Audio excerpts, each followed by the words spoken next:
आजिर मुलतवी प्रस्ताव रे ओडिशार श्रमिक माने राज्य बाहर तथा विदेश रे निर्यातित होउछंदी। ओडिया अस्मिता निधरे शोइछि।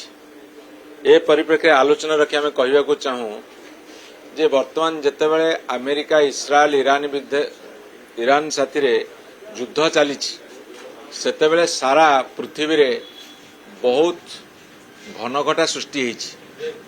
खाद्य अभाव पड़ी, पेट्रोल डीजेल गैस वर्तमान बहुत भयंकर अवस्था अच्छी। गैस वर्तमान मिलूनी, खाद्य संकट देखा दौची, शेयर मार्केट भुसुड़ी पड़ुची, दरदाम बढ़ी चलची, डॉलर मूल्य तुलन में टंकार मूल्य ह्रास पाउची। 92 टंका पार हो 100 टंका हवा किछि दिन बाकी अच्छी।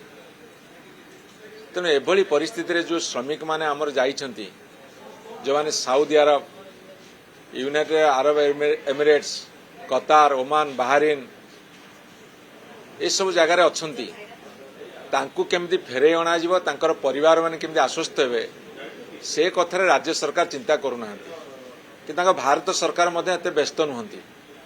कहीं अमेरिका पाखे माने सरेंडर कर जाइछिंदी। अमेरिका कहब तमे रूस रु तेल किणनी, आमे किणुनु, तुमको परमिशन दिया मासक पे किण, किणु, पार्टी खोलबुनु, पार्टी खोलबुनि।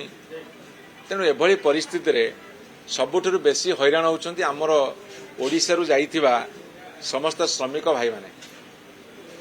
सेठी एरोप्लेन सब बातिल हो जाइछि, एयरपोर्ट चालुनी, पैसा घर को पठे पारुनाहांती। एभली परिस्थिति रे केंद्र सरकार तथा राज्य सरकार कौन सी पदक्षेप न नवा गोटे ओडिया अस्मिता पे कुठारघात। मु आपन कही रखे, जेतेबेले कोरोना होइतला, जेतेबेले पैंडेमिक होइतला, वैश्विक महामारी होइतला, सेतेबेले नवीन पट्टनायक आमर मान्यवर जे विरोधी दल नेता तत्कालीन मुख्यमंत्री अनेक गुड़े पदक्षेप नहीं सारा भारत वर्ष रे आगुआ थिले, प्रशंसित थिले। किंतु वर्तमान राज्य सरकार ए दिगरे कौन सी चिंता करूनाहांती कि कौन सी पदक्षेप नौनाहांती।